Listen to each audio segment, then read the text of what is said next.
Hi guys, Kremp again today. Hope you're doing well and enjoying your day so far. Big drama going down last night in the Halo world, with FormaL confirming exactly what the plans are for the new season, with OpTic Halo coming into effect. The team that came second at the World Championship for the last 2 years in a row and has come second at basically every single event since. FormaL has decided if he has the keys to the team, he is going to blow up the entire roster. No one on that roster apart from FormaL will stay. The entire team is going to be blown up, and FormaL is likely looking at a FaZe collaboration in order to make a team that he believes is actually capable of getting over the line in grand finals. What does this actually look like on paper? Do you obviously have the money to make this happen? Very much interested in your thoughts as ever in the comment section below. Lots of other drama to dive into as well. Hit the like button if you enjoy. Subscribe if you're new as always. I'd really appreciate it. First of all, do you guys believe this to be true? Because I think this guy also makes his own cheating software, so I feel like from a moral perspective we can't take him with too much we can't take him too seriously. But apparently there's some sort of exploit in play which allows people to permaban somebody else falsely as if they were cheating, basically. So and I wouldn't be surprised if there is something like this possible, and apparently Parasite and Center and others have been banned like this, where somebody has basically found their account and got them banned for cheating despite the fact that they weren't actually cheating at all. So now, to be fair, the guy ends off his statements by saying that I figured enough about the exploit to add protections. So I think the implication is buy my product and this won't happen to you. So look, take it with a grain of salt. But it is interesting. Obviously people were saying, oh, Jimbo, you guys remember when Jimbo cheated? Well, he cheated online, we think, and then he was banned when he got to LAN, famously. Now, did he actually cheat, or was he just banned because the guy on the other side of the stage who wanted to get him banned pressed a button and got him banned, right? Seems unlikely to me, but maybe Jimbo's going to make a comeback after all. Maybe he was right that he wasn't cheating all along, although I am 99% not convinced of that. Let's have a look, though, at some new maps, because we saw maps, of course, in the beta for Black Ops 6.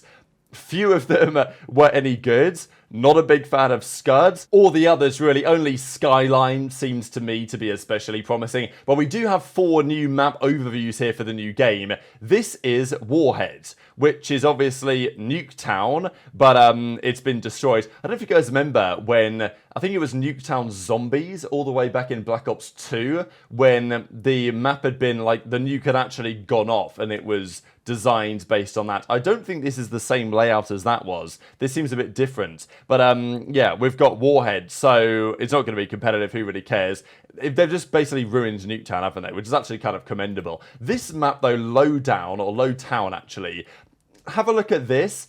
It does seem promising. I will say some of the screenshots that we saw of this map previously did not make it so clear there was going to be water everywhere. But it does seem like the return of Shotzzy might be on the cards here, right? Just because of all the maps I've seen so far, this is one of them where if we look at the map layout and the lane design, it does actually seem a little bit promising for competitive play.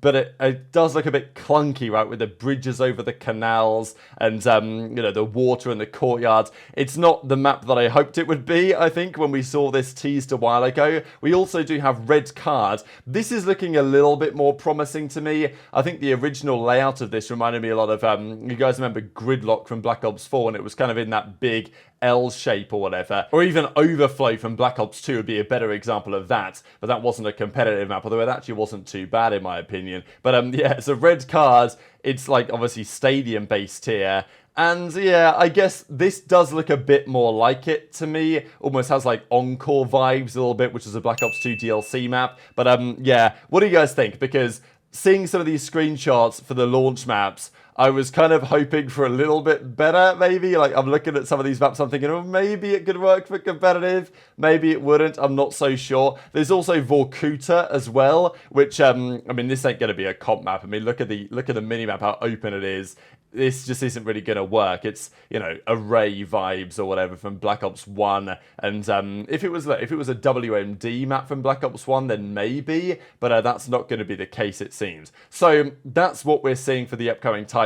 I think we are going to have our work cut out for us in terms of finding a competitive meta, I'm not going to lie, in terms of maps for the upcoming game. But let's talk about the FormaL drama, especially on the Halo World Championship, right? Because let's not forget, FormaL was competing and winning in Halo long before his Call of Duty days, came to COD, won everything, went back to Halo, won the World Championship in 22, second at the World Championship in 23, second at the World Championship in 2024. And that roster they had last season, of course, with Deadzone coming in for APG, formerly as Penguin. But look, FormaL even said, I'll share the clip in a second, that he didn't want to get rid of APG from the roster. He only wanted to do that if they could get Stellar. They thought they could get Stellar, but there was some drama that happened behind the scenes. Eventually, he ends up going to SSG, kind of blindsides OpTic. I think they get left effectively by picking up Deadzone to the team. But yeah, FormaL, Lucid, Trippy seem to be a very solid trio, and they were, sure. But when you come second for so many events in a row, and there are questions on playstyle, there are questions on ice in finals. I mean, even some of those guys before FormaL joined a couple of years ago, they had problems with, you know, closing out in finals. So it seems like FormaL's opinion is, these guys are cooked, right? There's no way that team, after coming second for like 6 events in a row, has what it takes, you know, breaking down in the finals again and again, despite the fact that FormaL individually certainly didn't seem to apply to. He couldn't do everything on the team, it seems. And FormaL has decided, given the fact that if anyone has the keys to that OpTic Halo team, he has the keys, that he is going to be, and the roster is going to fully blow it up. We saw rumours the other day that Lucid and Trippy were both linked to go to the Shopify Rebellion team. So then we thought, okay, is FormaL going to keep Deadzone around? Is he going to sign a couple of other guys? The obvious target is Renegade from FaZe, and, you know, Frosty as well, potentially. There's been talk about, okay, what if you do FormaL, Renegade, Frosty, and then, you know, could you get Snakebite? Could you get somebody else instead? But I'll share a couple of minutes of clips here of FormaL talking about that whole situation with Halo and also what his plans are going forward. I don't know. I'm just like in a point in my career where like I want to feel like I'm like, you know, doing something that matters, and I don't know what exactly that entails for the next few years, but do I think I can still compete? Fuck yeah. Like I'm not like getting shit on in a final or getting shit on by like any of these teams, you know? So it's like I've always said like I'll stop playing when I feel like I'm just like costing my team. Yeah. That's pretty much why I stopped playing COD. I just felt like I was just like costing, not putting like my best foot forward. And now it's like I'm like every tournament I walk away from, I'm like, dude, I was fucking shitting. Yeah. Like what the fuck? You know? Like, yeah. Like I'm like telling myself I'm playing good enough to win the event, and then I just don't win the event. It's like then it's like a whole nother level of like self-reflection. And I'm like, okay, what else could I have done better? What else could I have done to like help my team win? And then you come to the realization like maybe like it just wasn't in the cards, but it's like how many fucking times can you say that before like you start thinking like it's you know, even if you're playing good. That's just who I am, you know. So it's, I don't know, definitely a lot of time now to reflect and think about what I want to do. Yeah, it's definitely crazy that you got to a point in your career where it's almost like you can't be happy unless you fucking win. Oh yeah. Towards the end of your COD career, do you think that's how your mindset was? Like, we're not even close to winning. I've lost all momentum. Then you switch into Halo and it's like, all right, it's back to fucking winning. Yeah. Towards the end of the COD, it was definitely that feeling like, okay, I'm not even fucking trying to win these events. Yeah. You know, like I'm just like okay with getting, you know, top 4, top 3, and then going back and then just chilling with the team, and like, you know what I mean? Like it was just a different version of myself that slowly, my competitive edge just like slowly regressed, and it was more so just being like a vibey teammate for whatever reason. But then yeah, when I switched to Halo, there was just like a lot more pride involved, I think, at that point, because like in COD I kind of just like did everything I wanted to do, you know, like I won like every tournament you could win, and it was like once you get to that point, it's like fuck, okay, do you want to try to do it twice? Okay, I'll try to do it twice. And then once you get let down a few times in a row, and then the league switches to online, it's like all these things just like added up to where I was just kind of just chilling. But yeah, once I went to Halo, that competitive side took over again. The vibey thing was still there, but like I just wanted to fucking win. Wanted to just win with whoever the fuck was going to be on my team. Like I was going to like make them winners. Like no matter what, I was going to win. And that's how it was the whole first year of Halo. And then I think one big part of my like faults as a player is like once I prove it to everyone, you know, once I go back to Halo, win worlds, everyone's like, holy shit, this is like insane. You just get that complacency like feeling where you can still win events, you know, like we still won Charlotte. Did I feel like I was the same player person at that point? No. And that's only a few months later than Worlds, you know. The answer to that is no. I don't plan. What's the question? If I'm in a team with anyone from my last year's team. Chat, we just got second place 6 times in a row. Do you guys understand what that does to somebody like me?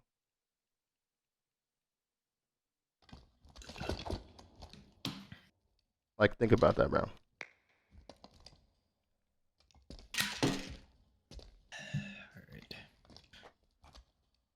I fucked with all my teammates, bro.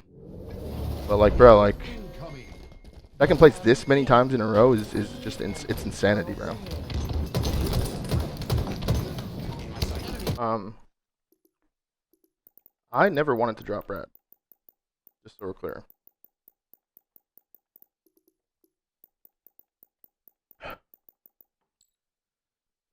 Brad, I didn't think that there was anyone that was anyone that would fit our team better than Brad was at the time. Besides Stellar, Stellar was like an option, and I would have dropped Brad for Stellar. But when Stellar was off the table, like I was down to not make a team change.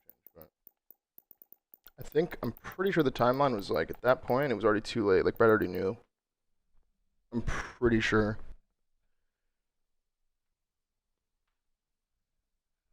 I didn't think there was any better option. I thought Brad, like, yes. So as we talked about over the last couple of days, FormaL has not necessarily made his mind up on exactly what he's going to do. Is he going to stay competing in Halo? Is he going to try and go back to Call of Duty? Is he going to retire and just do content? Is he going to go to Warzone or to Apex or something? As we talked about yesterday, my prediction is he's going to probably try and stay in Halo. He knows he's good enough to play at a very high level. The team was second so many events in a row. If he came to COD, would he be competing for championships? Unlikely. Would the scrim schedule be more taxing, as FormaL said himself? Likely that is the case. Does he want to go to Warzone and, be in a similar position, or Apex or something? Probably not. Like, FormaL wants to win at the end of the day, or he will just retire if he can't win anymore and he doesn't feel like he's good enough. He knows he's good enough. Halo gives him the best opportunity to win. So him staying on competing in Halo, I think probably makes the most sense of his options as it stands. If he can put together a team that he believes is capable of winning. Because if he can't do that, there's no point, especially at FormaL's age and all of these achieved. There's no point in him staying around to compete for top 4. Like, the guy is either going to form a team that can win, or he's not going to bother, is my prediction. And clearly he feels like the team that they had last season is not capable of winning. Probably the team chemistry was somewhat chalked. I think that's inevitable when you lose all those finals in a row. FormaL clearly thinks that they need somebody else who actually has the ice in finals, like FormaL does, it seems. But then the question is, can OpTic pull this off? And if OpTic can't pull this off, would FormaL even go elsewhere, I think is the question. Because SSG, the world champions, they're going to stick it out, right? Unless some ungodly thing happens with the roster. But on paper, FormaL would probably look to get rid of Lucid, get rid of Trippy, get rid of Deadzone, and bring in Renegade, probably Frosty, and then +1. Royal 2 even maybe could be an option as well. There are a couple of names out there to consider, but that's what FormaL, I'm sure, will try and do with the OpTic roster.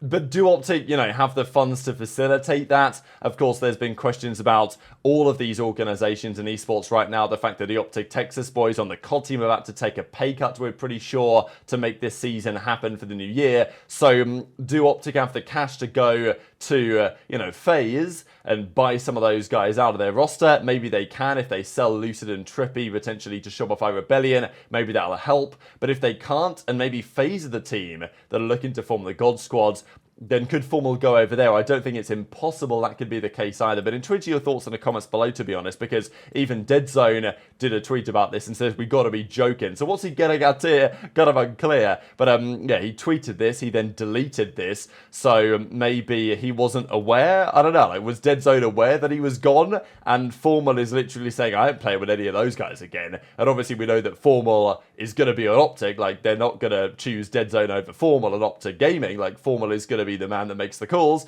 So yeah, maybe Deadzone was unaware that he was going to be going anywhere. I don't know. And then FormaL simply just says on stream, like, yeah, I'd play with those guys again. So Deadzone clearly now knows he's out of there and he's got to find an alternative option going into the new season, right? But very much into your thoughts as ever on all of this stuff in the comment section below. Hit the like button if you enjoyed. Subscribe if you're new. Take care. And I'll see you next time.